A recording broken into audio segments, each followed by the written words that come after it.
안녕하세요. 바둑인TV입니다. 오늘은 타이젠 7단 구독자분의 대국을 복귀해 보겠습니다. 타이젠 7단 정도의 수준이면 수읽기 싸움에서 밀리는 경우는 거의 없습니다. 그런데 왜 9단까지 올라가지는 못할까요? 그건 바로 형세 판단과 인내심의 차이입니다. 오늘 복귀의 핵심은 유리할 때 무리하지 않고 참는 법, 그리고 정확한 계산을 바탕으로 그런 무리수들을 없애는 방법에 대해서 이야기해 보려고 합니다. 시작하기에 앞서서 구독과 좋아요는 큰 힘이 됩니다. 네, 구독자분께서 흑이고요. 초반부터 한번 따라가 보겠습니다. 초반에는 서로 하나하나 가져갔고요. 날일자 걸침 한 칸 뛰기. 자, 이렇게 한 칸 띄웠을 때 대부분 들여다보는 수가 좋은 수고요. 이 수에 대해서는 제가 유튜브에도 자세하게 설명해 놓은 게 있습니다. 먼저 간단하게만 설명드리면요. 연결하면 날일자 가겠다는 거예요. 그냥 날일자를 했을 경우에는 지키고 나서 흙이 벌린다면 들여다볼 때 이어줄까요? 웬만하면 안 이어줄 겁니다. 다른 데 가버리기 때문에 먼저 들여다보는 교환을 해야 되는 겁니다. 자, 들여다봤을 때 흙이 연결하는 게 싫다면 붙이는 게 있는데요. 이거는 뚫고 늘어도 되지만 느는 것보다는 끊는 게 훨씬 더 많이 나옵니다. 자, 끊게 되면 그냥 연결하는 건 축으로 죽죠. 그러면 젖히고 이렇게 변화도가 만들어지는데 이 변화도는 백이 조금 좋습니다. 그래서 이때 단수를 하나 쳐야 되고요. 여기서 위로 단수 치고 내리는 거는 어떻게 될까요? 생각보다 어려웠는데요. 이 변화도에서는 젖히고 밑으로 단수 치는 게 중요합니다. 때려 먹는 건 같이 때려 먹어서 흙이 좋아요. 양쪽이 모두 두텁기 때문이죠. 그러면 백은 여기를 살려야 되는데 그때 여기를 연결한다면 이때 흑돌 넉점을 제압할 방법이 없습니다. 물론 축은 좋은 상황이지만 빠졌을 때 그냥 연결하면 막는다 하더라도 단수 치고 장문이 남아있죠. 활로 3개 대 활로 2개니까 백이 먼저 죽게 됩니다. 그렇다면 이때 위를 살려야 되는데 밑으로 기어가지고 어느 정도 선을 만든 다음에 한 점을 잡아둔다면 옛날 같았으면 이 선을 많이 기니까 나쁘다고 했겠지만 최근 트렌드는 집이 훨씬 더 크기 때문에 실용적인 게 좋다라고 해서 이 변화도는 흙이 좋습니다. 그래서 돌아가서 이때는 때려 먹히면 안 되기 때문에 늘어야 되고요. 흙은 약점을 지키고 백은 여기 가운데 찝는 게 포인트입니다. 반발하면 한 점을 먹는 걸로 백이 두텁기 때문에 충분히 둘 수 있습니다. 그래서 아래로 빠져야 되고요. 그때 여기 코 붙이는 게 좋은 수예요. 그러면 연결하는 건 넘어가겠다는 뜻이고요. 어차피 흙은 이 자리 약점을 노려야 되기 때문에 있는 것보다는 호구 치는 게 자세가 더 좋고요. 단수 칠 때 끊을 겁니다. 그러면 2번 늘어주고 여기서 하나 끊는 거를 물어보는 것도 괜찮아요. 밑으로 받으면 나중에 끝내기상으로 이득이니까 흙도 당장 손해보지 않기 위해서 버텨야 되는데 막는 게 선수기 때문에 다가오는 자리가 기분이 좋아서 한 칸 뛰고 2칸 뛰고 싸우면은 백도 충분히 할 수 있는 싸움입니다. 실전 진행 어떻게 되었나 볼까요? 실전에는 붙이고 젖혔는데요. 이거는 흙이 대처를 잘했습니다. 자, 이렇게 되면은 한 칸의 위치가 밑에 있는 것보다 위에 있는 게 우변 쪽 집을 만들 때 유리하기 때문에 흙이 좋은 정석 선택을 했다라고 보여집니다. 또 한 칸 나왔죠? 이번에 흙은 정확한 응수를 통해 조금 이득을 받습니다. 이렇게 되면 흙이 조금 이득이고요. 눈목자 지키고 흙도 우변 지키고 여기까지는 물론 약간 이득 보긴 했지만 거의 5대 5예요. 그럼 이때부터 백의 다음 한 수도 중요한데요. 물론 흑의 구독자분의 바둑이지만 결과적으로는 흑백 모두 잘 둬야 되기 때문에 이 상황에서 백의 다음 한 수도 한번 같이 살펴보면 좋을 것 같습니다. 자, 이 상황에서는 여기 붙이는 자리를 잘 활용해야만 타개하기가 좋아지는데요. 먼저 바로 붙였을 경우에는 백이 흑이 어떻게 둘까요? 위로 젖히는 것과 아래로 젖히는 게 있는데요. 아래로 젖혔을 경우에는 끊겠다는 거예요. 전략 자체는 현재 축이 좋기 때문에 1은 살리겠다는 거고요.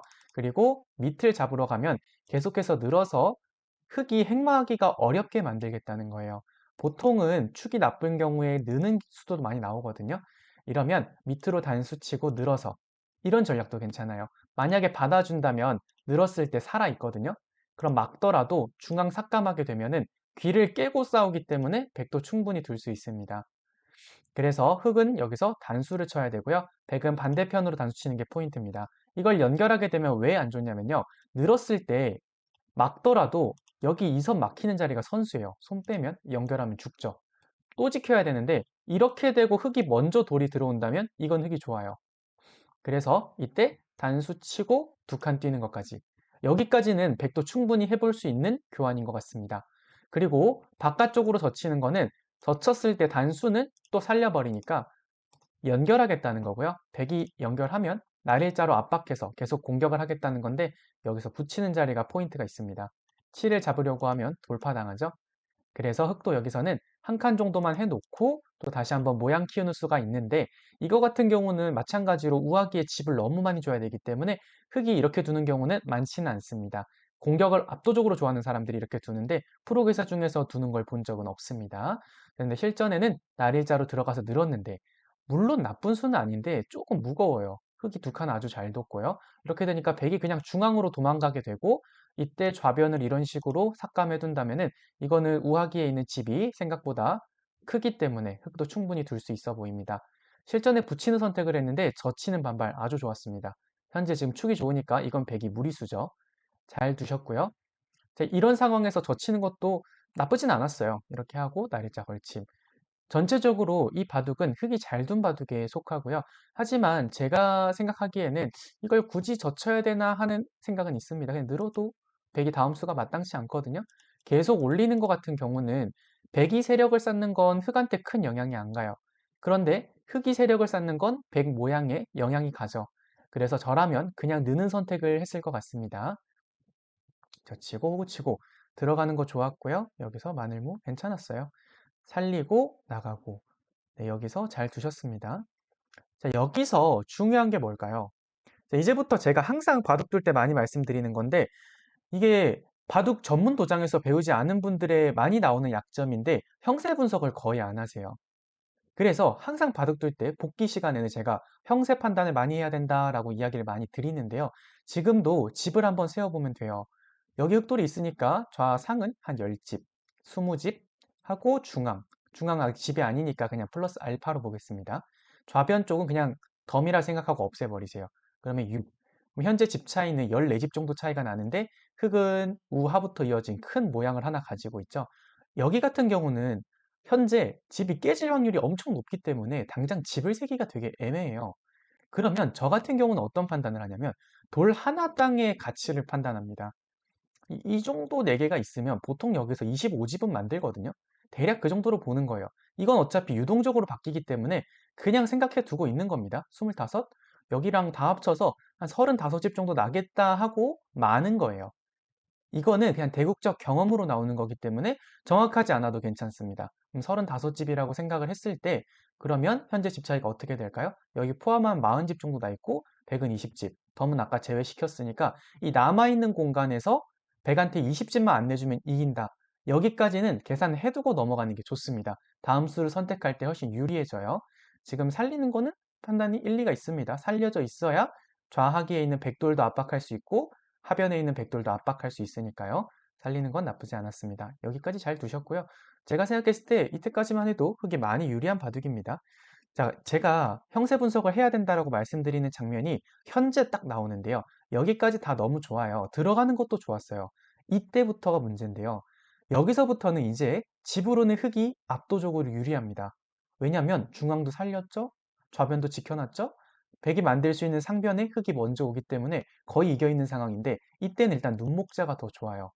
눈목자의 단점은 여기 치중 가는 게 싫다는 거거든요. 맞게 되면 이렇게 했을 때 한 점이 죽으니까요. 근데 이거는 지금 별거 없죠. 죽이고 나가면 돼요. 그러면 반대편으로 한 칸 다가오는 거 정도인데 이렇게 하고 한 칸 뛰는 게 흙이 훨씬 더 행마가 활발해 보이지 않나요? 이거 뭐 당장 두는 건 똑같죠. 먹으려면 이거밖에 없는데 주면 됩니다. 별거 없어요. 그래서 지금은 눈목자가 조금 더 좋아 보이고요. 이렇게 두고 나가게 되니까 이제부터 어느 계속 공격을 당해야 되는 상황이 돼버렸어요. 그 부분이 이렇게 되면 잘못하면 한 번 실수했을 때 역전당할 수도 있겠는데 라는 생각이 먼저 드는 장면입니다. 자, 여기서 끼우셨는데요. 이거는 제 생각에 약간 부자몽조심이에요. 좌변이 위험할 수는 있지만 좌변보다는 상변 쪽 흑돌 석점이 훨씬 위험하거든요. 지금은 중앙 쪽을 지키는 게 훨씬 더 이기기 쉬운 방법입니다. 예를 들어 이런 거 하나 선수를 한다고 해도요. 잡으러 가려면 저처여야 되는데 그때 끼우면 되죠. 살려가지고 잡으러 가야 되는데 이건 말이 안 되거든요. 이거 뭐 계속 공격을 한다고 해도 약점이 계속 드러나기 때문에 백이 공격이 되지 않아요. 그렇다고 해서 이때 중앙을 뭐 이런 식으로 지키는 것도 이건 그냥 젖히고 연결해두면 거의 살아있죠? 지중으로 잡으러 가야 되는데 이거는 궁도가 너무 크니까요. 네, 내리기만 해도 현재 거의 살았죠. 이렇게 되면 이건 비기니까요. 자, 그렇기 때문에 좌변 쪽을 먼저 지키는 건 실수였습니다. 그래서 날일자고 여기 딱 터졌을 때는 위기예요. 왜냐면 지금 중앙도 약한데 좌상도 약하거든요. 이런 순간들이 구단들이 되게 좋아하는 순간들이에요. 바둑이 7단 이후부터는 구단이랑 둬도 중반까지 유리할 때가 많아요. 그런데 그 유리함이 끝까지 안 갈 때가 많거든요. 그게 이런 순간에 구단들은 기회가 왔다 이러면서 생각을 깊이 해가지고 찾아내거든요. 그런 차이가 있는 것 같습니다. 다른 부분보다는요. 저라면 이때 날일자로 압박하는 것보다 좌상을 압박하면서 이런 자리들이 선수가 되는 것부터 봤을 것 같아요. 그러니까 여길 공격한다는 거죠. 실전에도 나왔었는데 이런 식으로 지켰거든요. 그럼 이때 여기 들여다보고 응수를 계속 물어보는 거예요. 어떻게 지킬지에 대해서. 만약에 이렇게 지킨다? 자, 이제부터는 위에가 거의 선수입니다. 만약에 여길 지킨다? 이건 마늘모로 공격하면 거의 죽었어요. 그럼 여길 지켜야 된다는 건데 우선 이때 이걸 들어가게 되면 실전처럼 이걸 건다고 해도 막으면 죽을 수도 있습니다. 그래서 제가 말씀드리고 싶은 바는 먼저 이런 식으로 약한 돌을 많이 만드시는 건 좋지 않아요. 그리고 초반에 집을 많이 가져갔다면 중반 이후부터는 정리하려고 노력하셔야 됩니다. 그러니까 연결이죠. 지금 한 칸이 제일 무난해 보이고요. 이런 식으로 오면 이런 식으로 지키는 것도 괜찮습니다. 쬐을 때 나갈 수 있으니까요. 여기는 저처이어도 끼운다고 생각하고 계시면 되기 때문에. 그래서 초반부터 중반까지 내용 정말 좋으셨지만은 한 가지 아쉬운 점을 꼽는다면 약한 도를 너무 많이 만들지 말자. 그리고 형세 분석을 꾸준히 하고 있자. 이런 부분들에 대해서 말씀드릴 수 있을 것 같습니다. 충분히 7단, 8단까지도 가실 수 있을 실력이고요. 지금처럼 즐겨보시면 좋은 바둑이 될 것 같습니다. 자, 오늘의 바둑 강의는 여기까지 진행해 보겠습니다. 끝까지 지켜봐 주셔서 감사합니다. 구독과 좋아요는 큰 힘이 됩니다.